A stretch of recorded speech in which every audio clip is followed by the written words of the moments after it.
Next అంటే మీకు ఇది ఫస్ట్ ప్రాజెక్ట్ కదా, సో ఇంతమంది క్యాస్టింగ్ అంటే ఎలా హ్యాండిల్ చేయడంలో ఎలా అనిపించింది? టీం వర్క్ బాగా టఫ్ అనిపించింది ఎవరితో? నాకు ఆ విషయంలో మరి అది ఆర్టిస్టుల గొప్పతనమో లేకపోతే మా టీంతో నేను చేసిన వర్క్ నాకు తెలియదు, కానీ ఎవరితోని ఇబ్బంది రాలేదు. వాళ్ళు సెట్లోకి వచ్చిన ఫస్టే వాళ్ళతో కలిసి మాట్లాడి ఏం చేయబోతున్నాము నిన్న అన్నప్పుడు ఒకటి రెండు షాట్లు చూసుకున్నాక నాకైతే చాలామంది క్లోజ్ అయిపోయారు యాక్చువల్గా ఈ మూవీలో. ఇప్పుడు సార్ ఉన్నారు, ఈ షూట్ అయిపోతే 2-3 సార్లు మేము మాట్లాడుకున్నాం ఫోన్లో. ఆయన చెన్నైకి వెళ్ళిపోయినా అంటే వెంటనే కాదు, చాలా నెలల తర్వాత కూడా మాట్లాడుకున్నాం.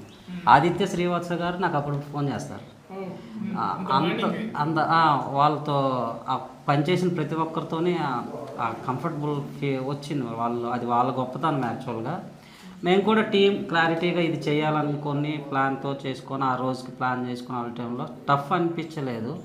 ఈవెన్ సన్నీ లియోన్ గారు అంటే వీళ్ళందరూ ఇక్కడ చూసిన వాళ్ళందరిలో కూడా ఒక ప్యాషన్ ఉంటుందండి. పెద్ద ఆర్టిస్టులు చాలా సినిమాలు చేసాం, కొత్త వాళ్ళతో ఏంటి అనేది ఎవరికి అనిపించలేదు. సన్నీ లియోన్ గారు కూడా ఆమెను కూడా ఎక్కువ టైం వర్క్ చేయించాం మేము. మార్నింగ్ వస్తే ఈవినింగ్ వరకు క్యారవాన్లోకి ఎక్కువగా పంపించలేదు. అంత పేషెన్సీ అంత ప్యాషన్ ఉన్నారు. మూవీ బడ్జెట్ అది మీకు తెలియకుండా ఉండదు కదా సార్. బడ్జెట్లో ఒక సినిమాకి ఎంత అవుతుందని కానీ ఒక ఆర్టిస్ట్కి ఎంత ఖర్చు పెడుతున్నాం అని మీకంటే ఎవరికి తెలియదు. లేదంటే ఈ కంటెంట్ స్క్రీన్ మీద చూస్తే బాగుంటుంది, థియేటర్ ఎక్స్పీరియన్స్ ఫీల్ అయితే బాగుంటుంది. సో ఫస్ట్ నుంచి థియేటర్ అనే అనుకున్నాం.